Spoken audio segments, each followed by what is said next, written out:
Dear children, welcome you all in the online classes of Bishop Academy. In the last class, we shall discuss about the Biot-Savart law and application in which we have to find out the magnetic field due to straight finite current carrying conductor and infinite current carrying conductor. Okay. Now, in this class, we shall discuss about the numericals based on the current carrying conductor, magnetic field due to current carrying conductor, finite और infinite both, finite और infinite current carrying conductor के कारण या वजह से magnetic field का हमें पढ़ना है। तो सबसे पहला हमने लिया है एग्जाम्पल नंबर 5। ये हमारा जो है क्वेश्चन मैं यहाँ पर रीड कर दे रहा हूँ, लिखा हुआ है figure shows two current carrying wire 1 and 2, this wire is 1 and this wire is 2. Find the magnitude and directions of magnetic field at point P, Q and R. तो चलिए हमने दो ही पॉइंट लिया है Q और R। इन दोनों points पर हमें मैग्नेटिक फील्ड का मैग्नीट्यूड और डायरेक्शन पता करना है। ठीक है, तो यहाँ पर वायर के लेंथ के बारे में कोई जिक्र नहीं किया है, तो जब भी ऐसा क्वेश्चन आए तो उस वायर को हम इनफाइनाइट लेंथ का वायर मानेंगे। ठीक है, इतनी बात क्लियर है सभी को? मतलब यहाँ पर कोई एंगल नहीं दिया है या कुछ और इन्फॉर्मेशन नहीं है, ऐसे सीधा लाइन बस दिया हुआ है, तो इसका मतलब ये लाइन इनफाइनाइट लेंथ का है। अब जो है इनफाइनाइट वायर की वजह से जो मैग्नेटिक फील्ड का एक्सप्रेशन होता है वो होता है म्यू नॉट अपान 4 पाई 2I अपान ए। ठीक है, ए जहाँ पर क्या है उस वायर से परपेंडिकुलर डिस्टेंस है जहाँ मैग्नेटिक फील्ड पता करना है उसका। तो चलिए हम देख रहे हैं हमारे पास दो करंट कैरिंग वायर है, एक में करंट ऊपर जा रहा है, एक में करंट नीचे आ रहा है। दोनों की वजह से पहले हम Q पर मैग्नेटिक फील्ड पता करते हैं और फिर उनका वेक्टर सम कर लेंगे। अभी भूल जाया जाए कि ये वायर है, यहाँ पर मान लिया जाए कि यहाँ पर ये वायर नहीं है, तो ये वायर नहीं है तो इस वायर की वजह से यहाँ मैग्नेटिक फील्ड निकालते हैं। तो लिखेंगे हम magnetic field due to wire 1 at point Q point पर वायर 1 की वजह से हमें मैग्नेटिक फील्ड निकालना है। अब देखिए इसको हम यहाँ पर कहेंगे B1 नाम दे देते हैं इसको। B1 is equals to, formula हमारे सामने है, वैल्यू पुट किया जाए म्यू नॉट अपान 4 पाई। अच्छा, वैल्यू पुट कर लेते हैं। म्यू नॉट अपॉन 4 पाई का वैल्यू हो जाएगा 10 टू द पावर -7। फार्मूला है यहाँ 2 लिख देंगे इनटू आई की वैल्यू पहले वायर में 20 एम्पियर है, तो ये हो जाएगा 20 अपान उस पॉइंट Q का वायर से जो डिस्टेंस है वो 10 सेंटीमीटर है, तो यहाँ पर 10 सेंटीमीटर को मीटर में बदलने के लिए 10 टू द पावर -2 से मल्टीप्लाई कर देंगे। इसको सॉल्व करते हैं तो 10 से 20 को कट किया जाए तो 2 टाइम्स आ जाएगा, 2 2 ज़ा 4 और -2 ऊपर जाएगा तो प्लस हो जाएगा, ये हो जाएगा 4।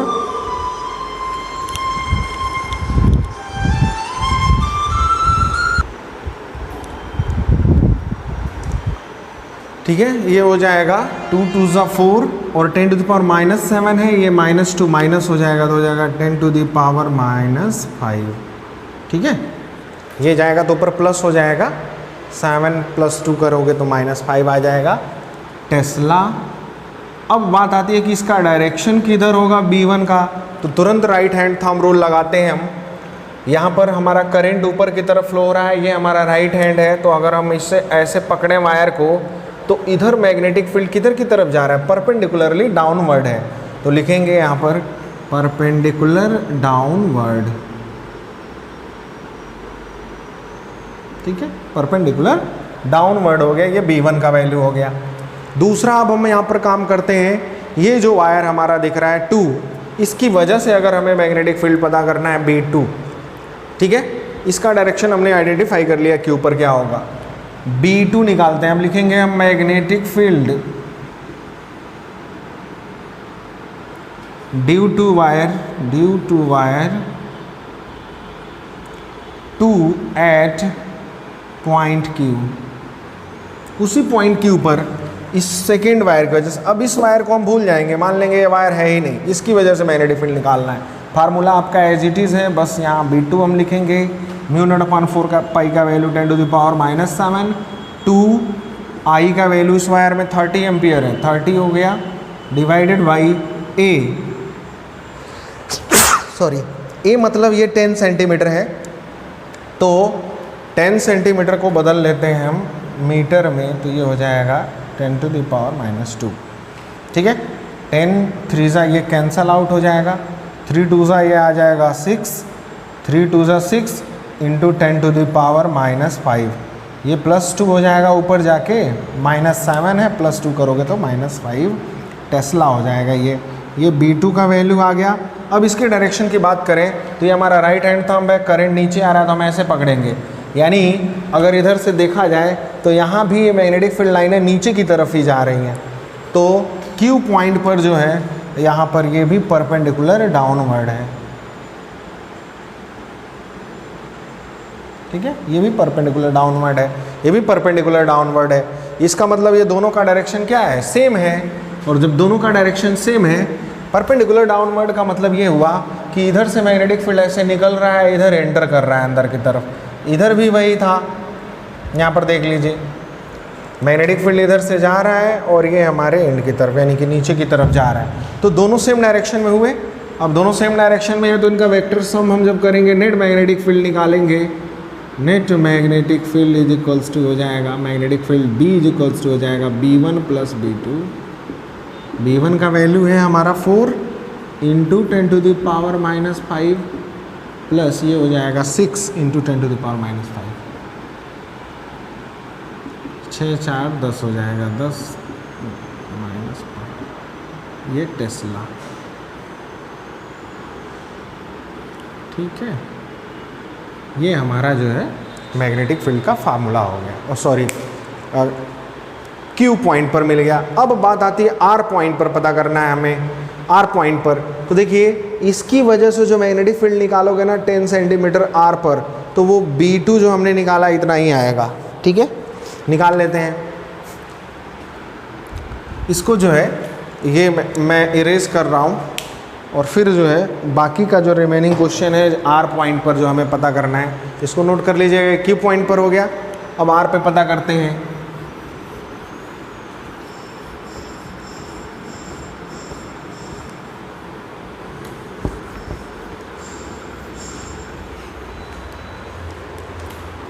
लिखेंगे फार्मूला, सबसे पहले हम लिख देते हैं μ0/4 पाई I/2I/A।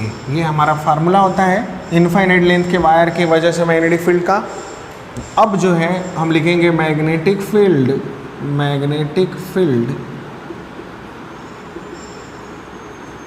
Due to wire 1 at point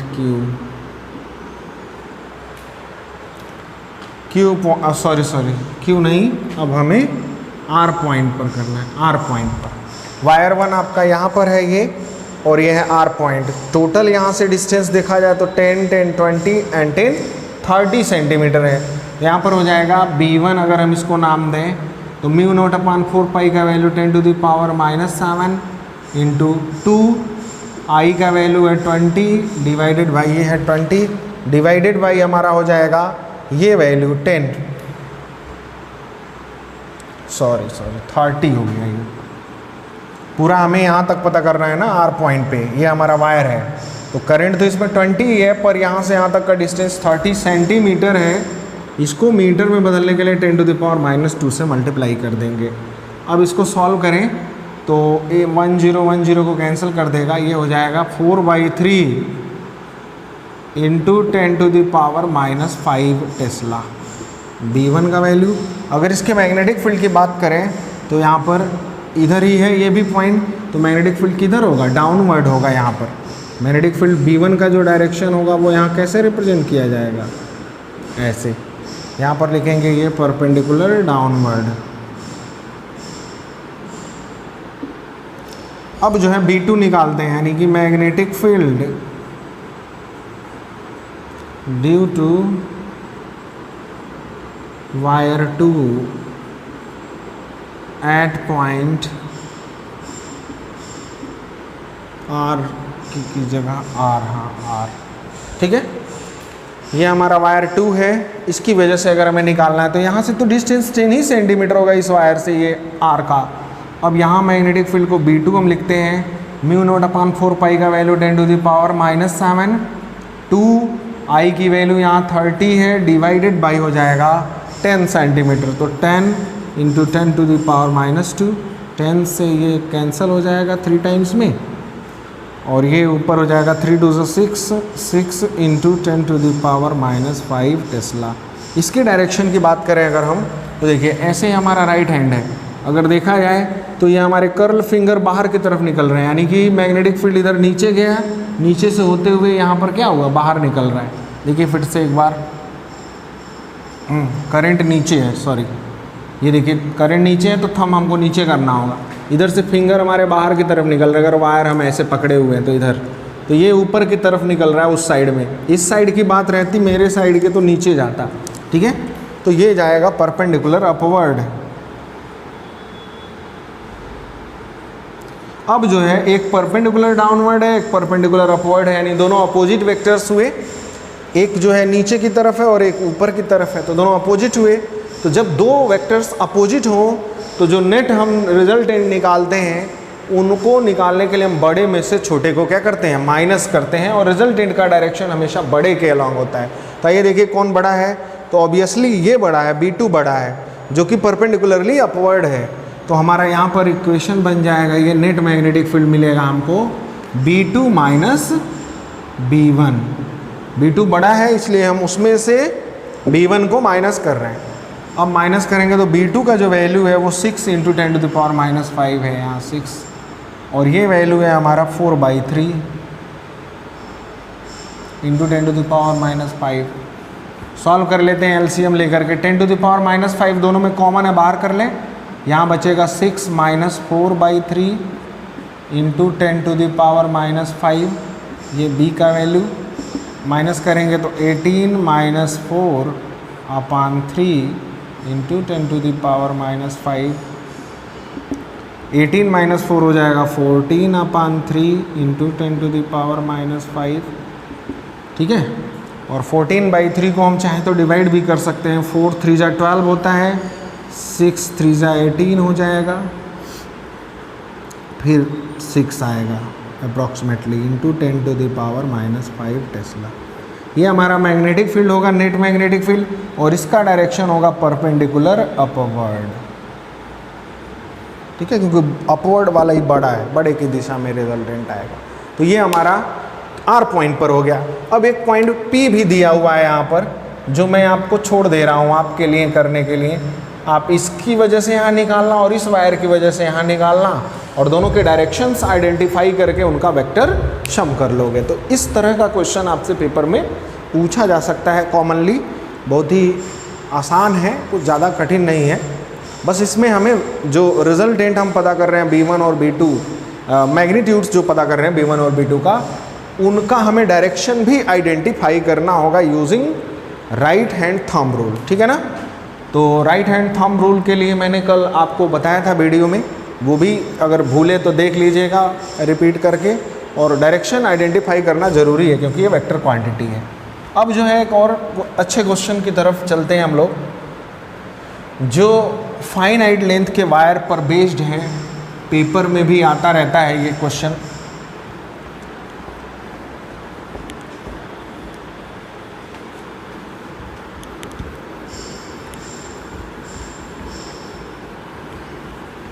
घूम फिर करके ये पेपर में आता रहता है, और ये है एग्जाम्पल नंबर 7, ठीक है, इम्पॉर्टेंट क्वेश्चन है ये। एग्जाम्पल नंबर 7 दिया हुआ है, use Biot Savart law to obtain an expression for magnetic field at the centre of a coil bent in form of square of side 2a। ये एक स्क्वायर हमने ड्रॉ किया जिसका साइड हम मान ले रहे हैं 2a, तो जब पता ही है ये स्क्वायर है तो इसके सारे साइड्स क्या होंगे, 2a होंगे। कैरिंग करंट I, ये आई करंट कैरी कर रहा है। सपोज कर लिया जाए इधर की तरफ आई करंट है, आप चाहे तो ये मैं क्लॉकवाइज ले रहा हूँ, एंटी क्लॉकवाइज भी ले सकते हो, उतना ही आंसर आएगा। ठीक है, इसमें करंट ऐसे सर्कुलेट हो रहा है। ये वायर्स हैं, इनके नाम हम रख देते हैं ए बी सी डी।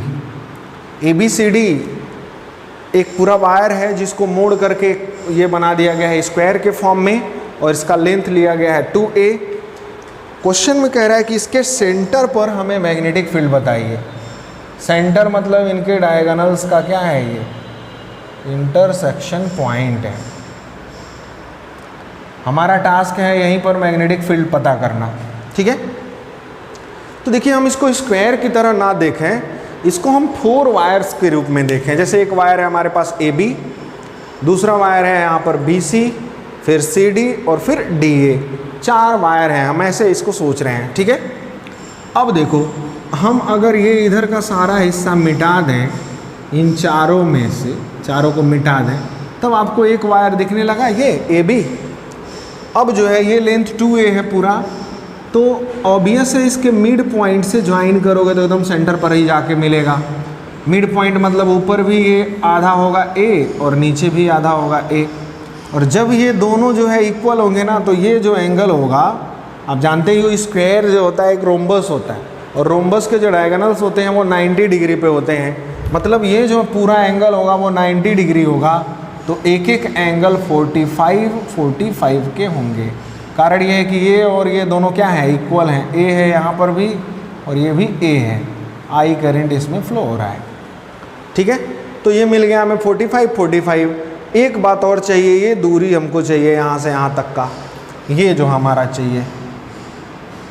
ठीक है, तो ये डिस्टेंस हमारा ए के इक्वल होगा, क्योंकि अगर हम इस पूरे स्क्वायर को फिर से एक बार रीजनरेट करें,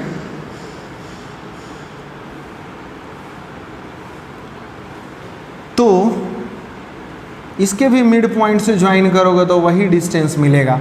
मतलब ये आधी दूरी होगी a, और बाकी रिमेनिंग a पूरा मिलके हो जाएगा ये 2a पूरा। देखिए नीचे 2a लिखा हुआ है, इसका मतलब ये डिस्टेंस हमें मिल गया a है। क्लियर है इतनी बात? अब हम क्या करते हैं, एक वायर की वजह से मैग्नेटिक फील्ड पता कर सकते हैं। हमारे पास चूंकि ये वायर फाइनाइट लेंथ के हैं, फाइनाइट मतलब लिमिटेड लेंथ के हैं, इनफाइनाइट तो है नहीं, इसलिए फाइनाइट वाला फॉर्मूला लगाएंगे, mu naught I upon 4 pi a sine φ1 plus sine φ2। ठीक है, ये एक वायर की वजह से मैग्नेटिक फील्ड मिलेगा।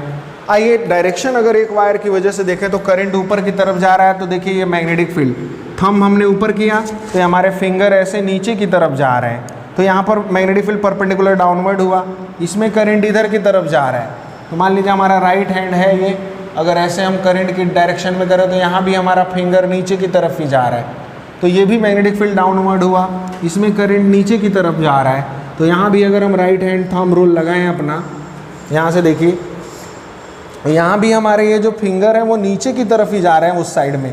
इधर से देखा जाता तो इधर से निकल रहा है और उधर की तरफ जा रहा है, तो यहाँ भी मैग्नेटिक फील्ड डाउनवर्ड हुआ। और फिर नीचे वाले में अगर राइट हैंड थंब रूल लगाया जाए तो यहाँ भी हमारा मैग्नेटिक फील्ड हमारे हाथ से फिंगर के टिप की तरफ जाते हैं हम, तो ऊपर देखोगे तो ये अंदर की तरफ ही जा रहा है, यानी कि चारों वायर्स के मैग्नेटिक फील्ड का जो डायरेक्शन है वो परपेंडिकुलरली डाउनवर्ड है। तो लिखेंगे since the direction of magnetic field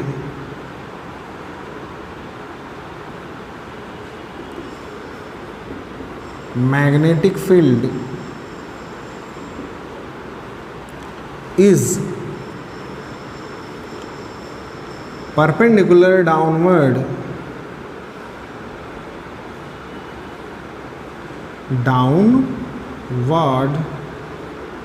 to the direction of magnetic field, perpendicular downward to the plane, hence the direction of magnetic field for all wires, लिख दे रहा हूँ, for all wires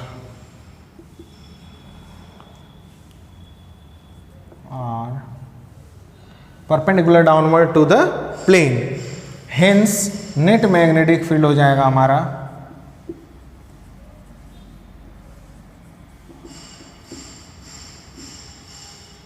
बी, ये हो जाएगा हमारा 4 इंटू, देखिए सब सारे के सारे मैग्नेटिक फील्ड एक ही डायरेक्शन में है, तो 4 वायर हैं, एक वायर का जो भी आएगा उतना ही लेंथ ये भी आएगा।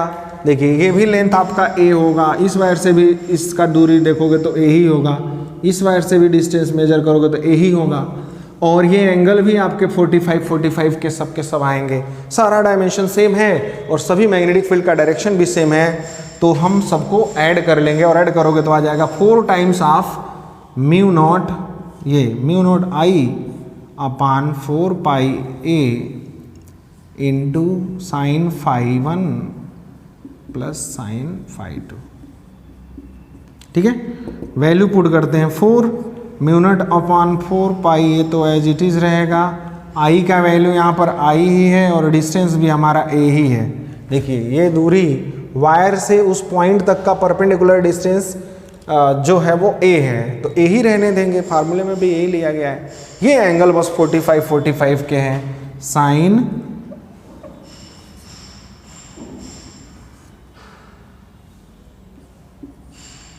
साइन 45 प्लस साइन 45, दोनों सॉल्व करेंगे इनको तो हमें मिलेगा साइन 45 का वैल्यू होता है 1/√2, वो भी 1/√2 हो जाएगा 2/√2, तो ये 4 से 4 कैंसल आउट हो जाएगा, मिलेगा हमें म्यू नॉट आई, ठीक है, आई अपान पाई ए, और यहाँ बच जाएगा 2/√2। ठीक है, अगर इसको रेशनलाइज करें हम, मतलब √2 से ऊपर और √2 से नीचे मल्टीप्लाई, या तो यहीं छोड़ दीजिए आंसर हो जाएगा, नहीं तो √2 से ऊपर नीचे मल्टीप्लाई करोगे तो ये 2 जो है ये दोनों रूट को ख़त्म कर देगा, क्योंकि √2 इंटू √2 √4 होगा, 4 बाहर आएगा तो 2 हो जाएगा, कट गया। ये बच जाएगा हमारा √2 म्यू नॉट आई अपान पाई ए। ये हमारा मैग्नेटिक फील्ड का एक्सप्रेशन हो गया इस चारों वायर की वजह से इस स्क्वायर के सेंटर पर। तो जब भी आपका वायर फाइनाइट लेंथ का हो तो आप देखिए वायर से परपेंडिकुलर डिस्टेंस कितना है, वो ए है, और ये दोनों एंगल कितने कितने के बन रहे हैं, जरूर उतना हिंट आपके क्वेश्चन में दिया होगा, उतना क्लू दिया रहेगा। ठीक है ना, तो इसी बेसिस पर है एग्जाम्पल नंबर 8 रुड़की में आया हुआ है। ये 7 मैंने बताया है, एग्जाम्पल नंबर 8 में आपको खुद ही होमवर्क दे रहा हूँ सॉल्व करने के लिए। नहीं आएगा तो मैं नेक्स्ट वीडियो में आपको उसका सॉल्यूशन बता दूंगा। ठीक है,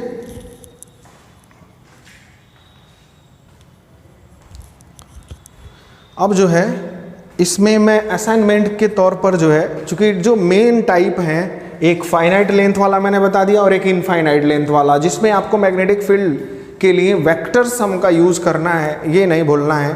तो वो हम जो है आपको जो बेसिकली जो टाइप कवर करता है पेपर में, वो टाइप्स हमने डिस्कस कर लिए हैं। मैं कुछ और क्वेश्चंस आपको असाइनमेंट के तौर पे दिया हूँ पिछले दिन, उनको आप देखेंगे, सॉल्व करेंगे, और जो भी क्वेश्चंस आपको नहीं आएंगे कमेंट बॉक्स में आप जो है उनको आप पूछ लेंगे। ठीक है, और आपने अगर चैनल को सब्सक्राइब और लाइक नहीं किया है तो उसको सब्सक्राइब कर लीजिए ताकि आपको नोटिफिकेशन मिलते रहें। और इसके कमेंट बॉक्स में जो है डिस्क्रिप्शन में प्रीवियस वीडियो का लिंक दिया हुआ है या प्रीवियस क्लासेस का लिंक दिया हुआ है, वहाँ से आप प्रीवियस क्लासेस भी देख सकते हैं इजीली। ठीक है ना, तो देखते रहिए, और इसी के साथ ये क्लास समाप्त करते हैं। Thank you, have a nice day.